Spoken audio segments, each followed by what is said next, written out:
Good morning, students and friends. This is Daljeet Singh from MBSL Jalandhar 120 feet road Bhaiyamandi चौक और इस video में हम बात करने जा रहे हैं useful sentence structure for IELTS writing task 1.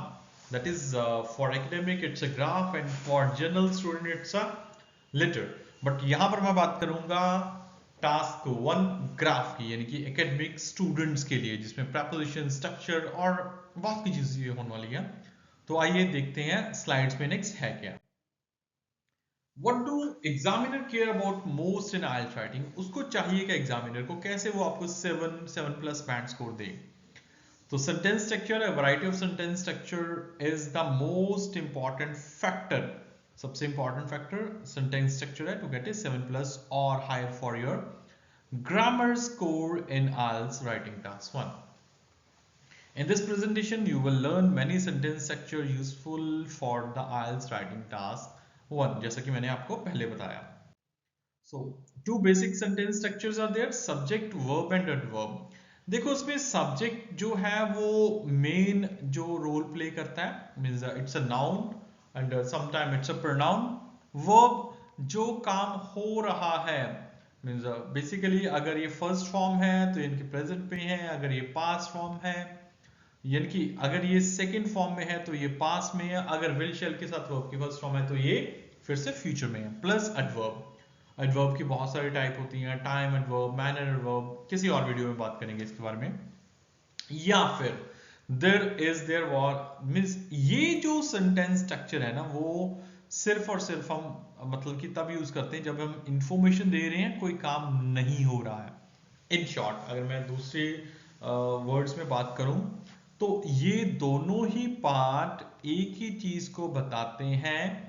But अगर कॉम्बिनेशन की बात करें तो यहां पर वर्ब और एडवर्ब का कॉम्बिनेशन है और यहां पर एडजेक्टिव और नाउन का कॉम्बिनेशन है. एडजेक्टिव और नाउन का कॉम्बिनेशन है, ये चीज को आपको ध्यान में रखना है. नेक्स्ट देखेंगे सेंटेंस स्ट्रक्चर विद एग्जांपल कि नाउन का कॉम्बिनेशन कहां पर यूज हो रहा है और एडजेक्टिव और सॉरी वर्ब और एडवर्ब का कॉम्बिनेशन कहां पर यूज हो रहा है और एडजेक्टिव और नाउन का कहां यूज हो रहा है.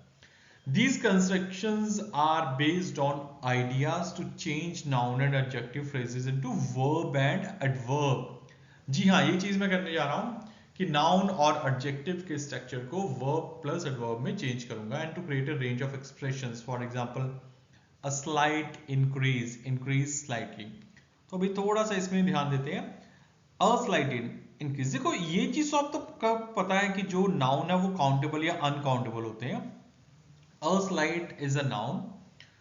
Sorry, increase a slight increase. यहां पर क्या है कि यहां पर जो स्लाइट है वो एज अ एडजेक्टिव यूज हुआ है. Slight means that adjective that shows any kind of change in a particular manner. Increase is a of course form of noun.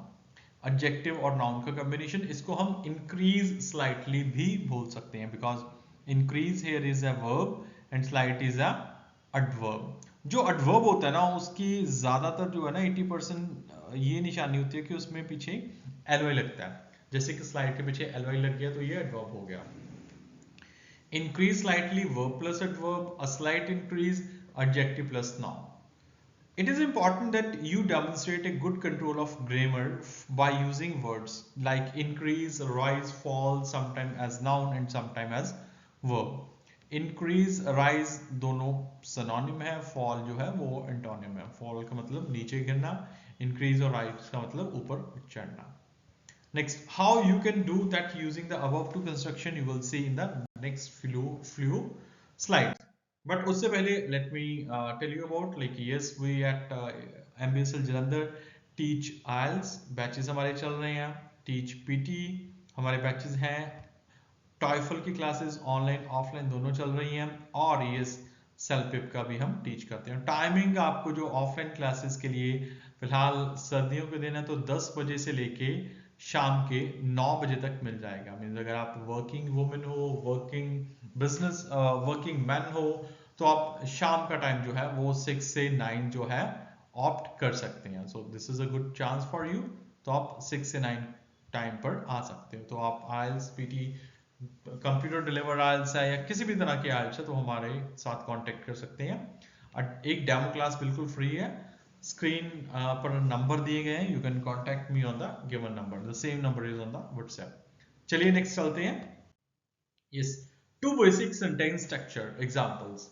Subject plus verb plus adverb plus time. Time देखो subject है तो verb भी होगा और adverb भी होगा, but ये time जो है वो ऑप्शन होगा, कहीं हो सकता है कहीं नहीं हो सकता है। द पॉपुलेशन इंक्रीज ड्रामेटिकली इन 2005।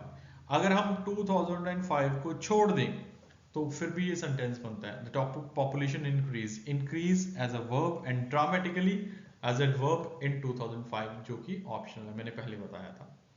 अब अगर यही सेंटेंस को, यही सेंस को हमें नाउन प्लस एडजेक्टिव के फॉर्म में लिखना है तो हम इसे ऐसे लिखेंगे, देयर वॉज लिखेंगे, रीजन बीइंग क्योंकि ये वर्ब की सेकंड फॉर्म है, पास में है, तो there was a dramatic increase. Dramatic जो है यहां पर एज एन एडजेक्टिव यूज हुआ है, increase as a noun use हुआ है in population in 2005। The population increased dramatically in 2005 and there was a dramatic increase in population in 2005. That is one of the same thing. But इससे होता क्या है कि examiner को ये पता लग जाता है कि जो कैंडिडेट ये चीजें लिख रहा है तो उसकी ग्रामर का बहुत अच्छे पकड़ है, वो सेंटेंस स्ट्रक्चर अच्छे से लिख सकता है, तो definitely you are going to get 7+ score. Next, two basic sentence structure, subject verb adverb plus there was adjective plus noun. मैं यहाँ पर एग्जाम्पल सेंटेंस स्ट्रक्चर सेम है, बट यहाँ पर मैंने टाइम दो लिए हैं तो ये आपको हेल्पफुल होगा टाइम को देखने में। House prices, this is a subject, rose that is a form of verb, slightly that is a form of adverb, यहां पर ये एडवर्ब है। बिटवीन 1990 एंड टू 1995, यहां पर मैं ये आपको फिर से बता दूं, जहां पर आप बिटवीन लगा रहे हो वहां पर आपका दूसरी जो है वो एंड यूज होगा, बिटवीन और एंड का कॉम्बिनेशन होता है, और अगर फ्रॉम हो तो उसके साथ टू का कॉम्बिनेशन होता है। तो house price is a subject, rose is a form of verb, this is second form of verb, so we can have idea कि यहां पर हम पास की बात कर रहे हैं, slightly is adverb, then time period. या फिर there was adjective plus noun, जैसे कि there was a slight rise, जैसे कि मैंने आपको लास्ट लाइन में बताया, पास में तो हम वाज लगाएंगे, a slight it's a adjective of course and rise is a noun. There was a slight rise in house prices between 1990 and 1995, तो ये टाइम पीरियड हो गया। सेंटेंस स्ट्रक्चर सेम नहीं है बट सेंस सेम है। तो next है हमारे पास two basic sentence structures example के साथ, subject plus verb plus adverb. यहाँ पर मैं एडजेक्टिव और नाउन कुछ फिगर फॉर्म में ले रहा हूँ। The average cost of living in Japan fell by 7%। यहाँ पर जो फेल है वो एक्ट कर रहा है as a form of verb, पास में बता रहा है फॉर्म ऑफ वर्ब, और जो बाय 7% है, 7% एक्चुअली एडवर्ब की नेचर है कि कितने परसेंट तक गिरा था, तो दिस इज एन एडवर्ब। या दूसरी साइड पे हम देख लें, देयर वाज या देयर इज, एक्चुअली यहाँ पर देयर वाज था, मेरे को चाहिए था देयर वाज ए फॉल या there is a fall, 7% fall. यहाँ पर 7% जो है वो एक एडजेक्टिव के तौर पे काम कर रहा है, और फॉल जो है वो एज अ नाउन के तौर पे काम कर रहा है in the average cost of living in Japan. Two basic sentence structure. Again example, the number of road accident in London increased significantly. अभी ये क्या है, increase फॉर्म ऑफ वर्ब, तो ये सेकंड फॉर्म ऑफ वर्ब है, तो obviously ये past में बता रहा है, significantly नेचर बता रहा है कैसे, मतलब कि significant वे से इंक्रीज हुई 2015 में। या फिर अगर हम इसी को दूसरे सेंटेंस स्ट्रक्चर में लिखते हैं तो ऐसे कुछ बनेगा, there was a significant increase, तो यहाँ पर जो significant as an adjective use हुआ और इंक्रीज जो है एज अ नाउन यूज हुआ in the number of road accident in London इन 2015। तो हमारे पास अनदर यूजफुल सेंटेंस स्ट्रक्चर है जिसमें हम इंट्रोडक्टरी क्लॉज लेते हैं। इंट्रोडक्टरी क्लॉज क्या है कि like introductory clause Usually that includes some journal analysis plus verb के first form के साथ ing, मतलब कि gerund plus number and time. तो एग्जाम्पल है हमारे पास, the house price shown a rise in.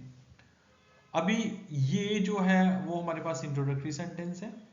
In all 5 years, increasing ये जेरेंड, फ्रॉम ये डेटा है, डेटा 1 डेटा 2। जब दो डेटा दिए गए होंगे तो ऑब्वियसली दो टाइम पीरियड होंगे, फ्रॉम एंड टू। अगर अगेन टाइम पीरियड दिया गया दो तो फिर दो अगेन हमारे पास टाइम पीरियड के लिए प्रपोजिशन भी आएंगी, from 1995 to 2000। Introductory clauses plus first form के साथ ING plus number and time, मैं वही चीज रिपीट कर रहा हूं।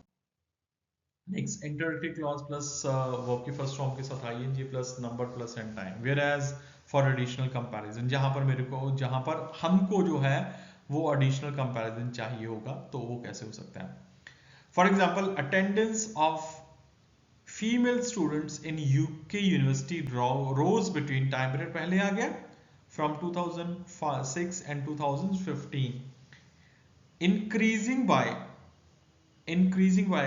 20,000, यानी कि इन 9 सालों में जो ये डिफरेंस है ना 2006 से 2015 का, ये 9 सालों का है।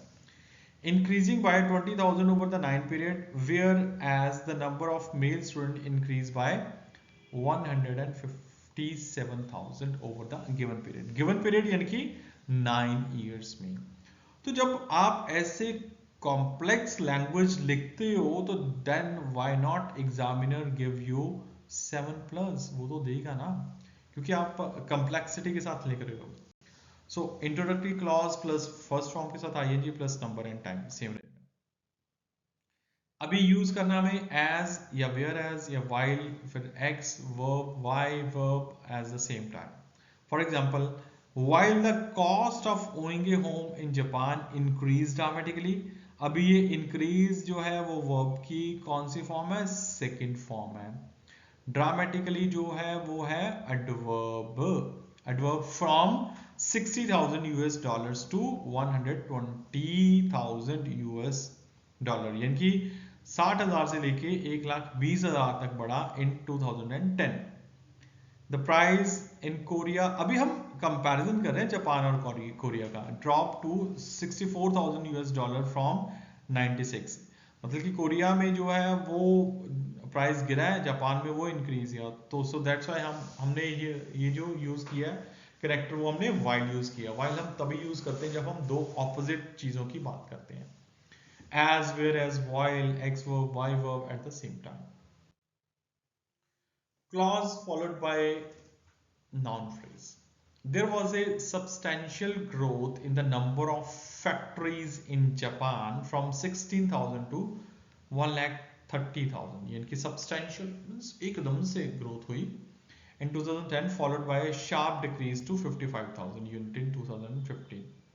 उसके बाद क्या है कि ये ग्रोथ जो है वो डिक्लाइन की तरफ चली गई। लास्ट स्लाइड में हमने दो अलग अलग डिफरेंट कंट्रीज का कंपैरिजन किया था, बट यहाँ पर हमने एक ही कंट्री जो कि जापान है उसको लेके उसके इंक्रीज और डिक्रीज का दोनों का कंपैरिजन कर लिया। So clause followed by plus noun phrase. Next, another useful sentence structure is in comparison. Of course यहाँ पर हम कंपैरिजन करने जा रहे हैं, टू और विद प्रपोजिशंस लगाएंगे, then with verb, which verbs, Y verbs. In comparison with the cost of owning a home in Japan, Japan के कंपैरिजन में होम खरीदना, which witness a dramatic increase, dramatic is an adverb, sorry, the dramatic is an adjective, क्योंकि यहाँ पर a है। देखो जो a है ना वो नाउन से पहले लगता है, तो नाउन से पहले क्या लगता है, एडवर्ब, सॉरी एडजेक्टिव भी लगता है। तो ये a as a article, then adjective, then noun। To $120,000 in 2010, the price in Korea dropped to 12,000 at the same time। ठीक है, कंपैरिजन जापान के कंपैरिजन में कोरिया में जो है प्राइस वो है डिक्रीज हुआ, कम हुआ। In comparison to with X, which verb, Y. Another useful sentence structure is introductory clause plus accounted for plus number and times। The waste production in the developed countries accounted for 23%, यानी कि accounted for 23% note की गई थी of the world wide waste production during 2000। यहाँ पर हम जो है, यहाँ पर हम एंड का भी यूज कर सकते हैं। इन 90s एग्रीकल्चर अकाउंटेड फॉर, यानी कि जो एग्रीकल्चर में जो डेटा मेजर किया गया था वो 69% था of world's water consumption. Introductory clauses plus accounted for plus number and time. Next, useful using saw witnessed experience in writing task 1. In Britain, CD sale increased dramatically in 1980s. Look at the following sentence. Britain experience, अभी यही data को मैं अलग अलग चीजों में बांट रहा हूं। ब्रिटेन एक्सपीरियंस या witnessed a dramatic increase in CD sale in the 1980s. The 1980s saw a dramatic increase in CD sale in Britain. या फिर ब्रिटिश शॉप, अभी ब्रिटिश, ब्रिटेन को मैंने ब्रिटिश से कन्वर्ट कर दिया, इनकी नेशनैलिटी ले ली। ब्रिटिश शॉप सा या विटनेस या experience CD sales increase dramatically in the 1980। ये थोड़ा सा कॉम्प्लेक्स है बट ये ज्यादा इंप्रेसिव है, तो हम सा विटनेस एक्सपीरियंस तीनों का यूज कर सकते हैं। Using in term of the charts compares, देखो ये अगर तो है चार्ट तो लगेगा कम, अगर तो है चार्ट तो लगेगा कंपेयर्स, अगर तो है चार्ट्स तो लगेगा कंपेयर। प्रेजेंट इंडेफिनिट का रूल है। Plus countries plus term of plus finish the sentence. See these example, the pie chart show, pie charts दो हैं, सो दैट्स व्हाई हमने यहाँ पर शो लगाया, शोज नहीं लगाया। The pie chart shows household spending pattern in the UK and New Zealand. तो ये countries होगी between 1980 and 2008, ये दो time period हो गए। The table shows the amount of money spent by tourists in 5 different countries, 5 different countries में over a period of 2 years. Look at the following sentences with in term of, the pie chart compares the UK and New Zealand in terms of यानी कि उनकी term में, in terms of household यानी कि household spending pattern की term में between 1980s and 2008। The table compares 5 different countries in term of amount of money spent by tourist over a period of 2 years, 2 सालों के period में, using in term of. Next है हमारे पास before and after. Before reaching its peak of about 27%, यानी कि अपनी peak यानी कि 27% तक पहुंचने से पहले in 2040 the proportion of Japanese population age 65 and over was 5% in 1940। ये मींस ऑफ कोर्स प्रोडिक्शन है बट यहाँ पर हम 1940 पास की बात कर रहे हैं, तो ये जो है वो पास में आएगा, वॉज आएगा। या फिर after climbing from 99% in 1940 to 15% in 1982, the percentage of USA population who is older than 65 is expected to reach 23% in 2040। अभी ये expected to use हुआ है क्योंकि हम फ्यूचर की बात कर रहे हैं यहाँ पर, तो यहाँ पर सेंटेंस यूज हुए हैं बिफोर और आफ्टर की मदद से। Next, sentence that lists some related figures, जैसे कि one easy way to describe the information on a graph or a chart is by writing a sentence that listed some related figure. For example, in school A, 30% of students choose to study language, 40% choose to study language, 40% selected an art or music course and 50% chooses science option। जैसे दिया गया data वैसे ही लिखना, हमें कोई change नहीं करनी है। In the year 2010, over 5 million people bought product A, around 7 million bought product B, and nearly 10 million consumers purchase product C। तो जैसे डेटा दिया हुआ है एज इट इज उसको मेंशन करना है, सिंपल फॉर्म में मेंशन करना है।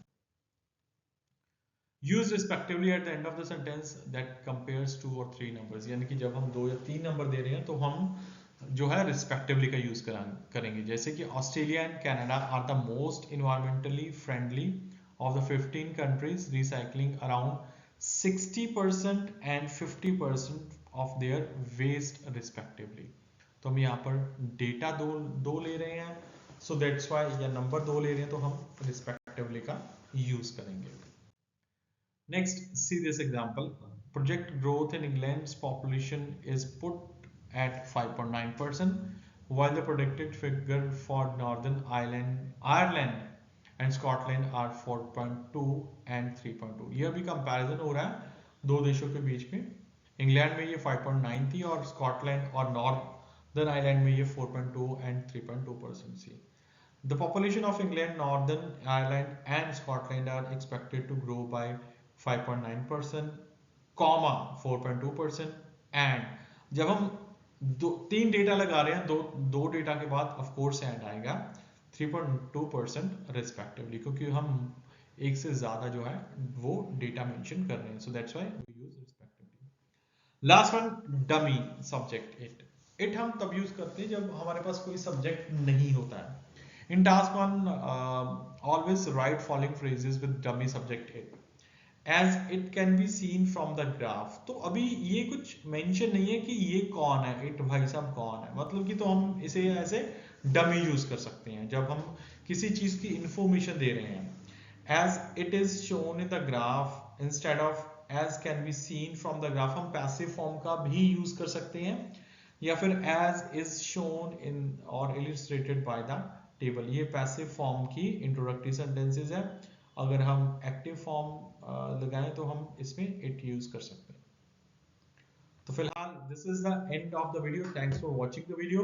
उम्मीद है काफी कुछ आपको क्लियर हुआ होगा राइटिंग टास्क 1 के स्ट्रक्चर एकेडमिक फॉर्म में. अगर आप 7+ लेना चाहते हो तो ऑफ कोर्स एक बार गो थ्रू हो जाइए, फिर से देख लीजिएगा, रिपीट कर लीजिएगा. बाकी thanks for watching the video. Next video में हम मिलते हैं बहुत सारी और नई इन्फॉर्मेशन के साथ. Thank you.